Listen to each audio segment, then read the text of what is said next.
Hello, everyone. Do you like to travel? Is it better to travel alone or with your family? Today, we will answer this big question. Stay with us because rule number 7 is very powerful.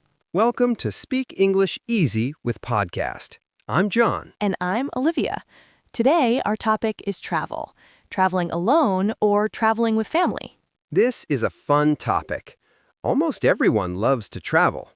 Going to a new place is very exciting. First, remember to like this video, subscribe to our channel, and write a comment.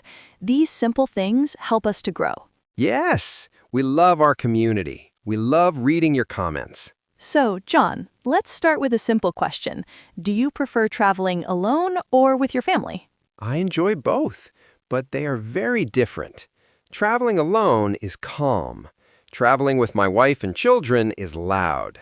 How about you, Olivia? I agree with you. I travel a lot for work, so I travel alone very often, but I also go on holiday with my family in the summer. Let's talk about traveling alone first. We often call this solo travel. Yes, solo travel. Solo means one person. You go to a new place. You have no friends with you. You have no family with you. What are the good things about solo travel? Number 1 is freedom. You can do whatever you want. That is true. You make all the decisions. If you want to wake up at 10 o'clock in the morning, you can. Nobody will wake you up early. Yes, if you want to walk in the park all day, you do it. Nobody says, I am tired or I am hungry. What do you think, listeners? Do you like making all the choices, or do you like planning with other people? Tell us in the comments what you think. I really enjoy that freedom. Last year, I went to Italy alone. I ate pasta every day. Nobody stopped me. I loved it. That sounds delicious. But is solo travel always perfect? No, it is not. Sometimes it can be lonely. Lonely means you feel sad because you're alone. You have no one to talk to.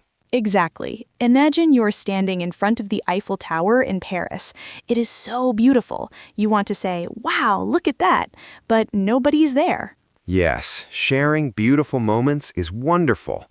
When you see something amazing, you want to share it with someone you love. It makes the feeling stronger. Another problem with solo travel is safety. You have to be very careful, especially at night. That is a very important point. If you get sick, there is nobody to bring you medicine. You have to take care of yourself. You must be strong. Listeners, do you feel safe when you travel alone? Write your answer in the comments. We want to know your experiences.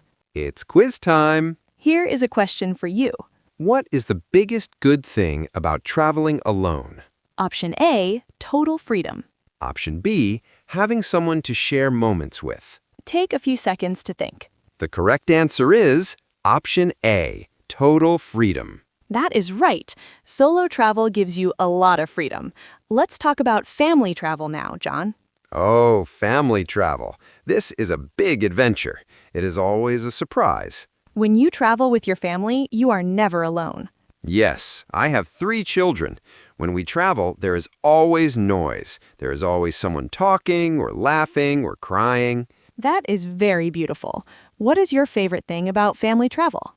Building memories. My favorite thing is building memories. We take many photos. Years later, we sit at home, look at the photos, and laugh. Family memories are very special. The children will remember those fun trips forever. But family travel is not always easy. Packing the bags is a lot of work. It takes a long time. I can imagine. When you are alone, you pack one small suitcase. It takes 10 minutes.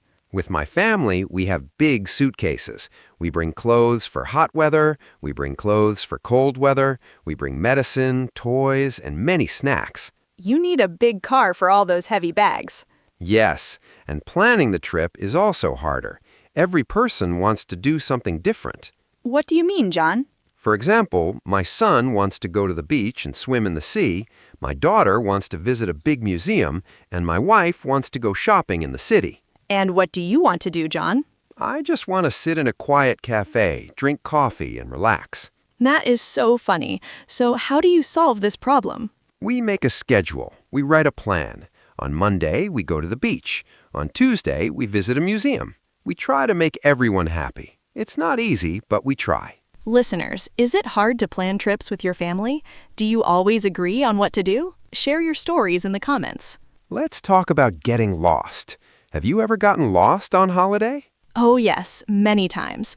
When I am traveling alone, getting lost can be scary. You don't know the streets, you don't speak the language.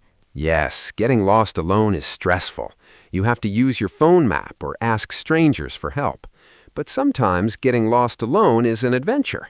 You find beautiful small streets. That is true. But what happens when you get lost with a big family? Oh, it is a disaster. Everyone gets angry. The kids say, "I'm tired, my feet hurt." And my wife says, "John, why did we go this way?" Oh no, it's much harder because the children are tired and hungry. Exactly. So with family, I always check the map 3 times. I do not want to get lost. That is smart. Now, let's talk about transport. Planes, trains, and cars. Which one is your favorite? I love riding the train. You can sit, relax, read a book, and look out the window. It is very peaceful.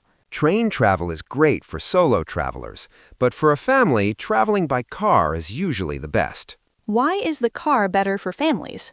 Because you can stop anytime. If the children need to go to the toilet, you stop the car. If they're hungry, you stop the car. You cannot stop an airplane. No, you cannot. And airplanes are very expensive for 5 people. A car is much cheaper for a big family. That makes sense. Listeners, how do you like to travel? Do you like the speed of a plane, the peace of a train, or the freedom of a car? Tell us in the comments. We want to hear all of your experiences. Another big difference is food. When we travel, we have to eat 3 times a day. Eating with family can be very fun. You can order many different foods and share them all. That is true. We buy pizza, pasta, salad, and chicken. We put it all on the big table and everyone eats together. But sometimes children are picky eaters.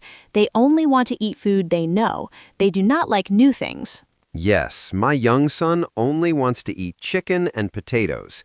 When we went to Taiwan, it was hard to find plain chicken and potatoes. When you're alone, you can eat anything. Spicy food, strange street food, expensive food. You can eat dinner at 10 o'clock at night. Yes, solo travel is better for trying new foods. Family travel is better for big, happy meals together. Now, let's discuss hotels and sleeping. Finding a good hotel for a big family is very expensive.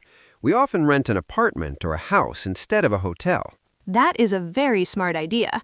A house gives you more space. The children can play in the living room. They are not in one small room. And we can cook breakfast in the kitchen before we go out. That saves a lot of money. When I travel alone, I usually sleep in a small hotel room. Sometimes I even stay in a cheap hostel. I only need a bed and a warm shower. Listeners, where do you like to sleep on holiday? A nice hotel, a big house, or a simple hostel room? Let us know in the comments. We read all of your messages. It's quiz time again. Here is our second question for you. Why do big families often rent a house instead of a hotel? Option A, because hotels are dark and small. Option B, because a house gives them more space and it saves money. Take a few seconds to think. The correct answer is option B. A house gives more space and it saves money. Great job if you got the right answer.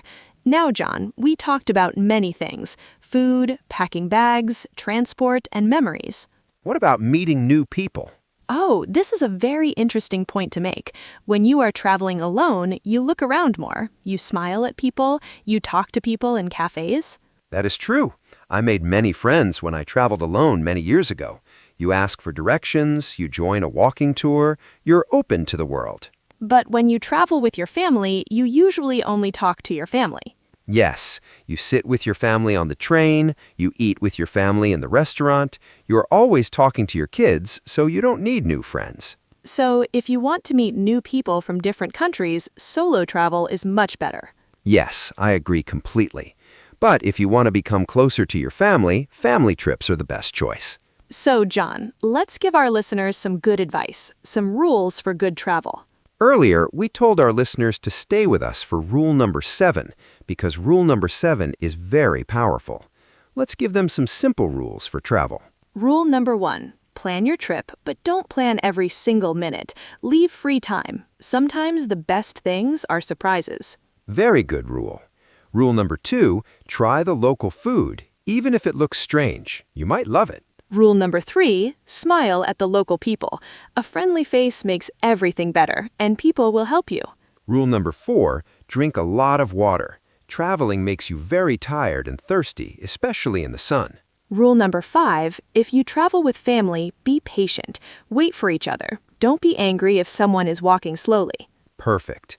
Rule number 6, take photos, but remember to look with your eyes, not just with your phone. Enjoy the beautiful view. And now, rule number 7, the big one. Rule number 7 is very powerful. Rule number 7 is try both types of travel in your life. Yes, travel with your family to build strong bonds and happy family memories, but also travel alone at least once in your life. Why is that so important, Olivia? Why should everyone travel alone? Because traveling alone teaches you how strong you are. It teaches you to solve problems by yourself without help. It makes you a brave person. That is a beautiful thought. Listeners, what do you think about this rule? Do you follow this rule in your life? Do you agree? Tell us in the comments. We want everyone to experience the joy of being with family and the bravery of being alone. Both will make your life better. Thank you so much for practicing your English with us today. Did you understand everything? Did we speak clearly? If you missed some words, listen to this podcast 2 or 3 times. Hearing the words many times will help your listening skills. Speaking English clearly and slowly helps you learn fast. Practice speaking our lines out loud at home. And remember to like the video, subscribe to our channel, and write a quick comment. We are very happy to build our English learning community with you. Have a successful week, everyone. Try to plan your next trip and have a great time. Goodbye, friends. See you in the next episode of Speak English Easy with Podcast. Bye.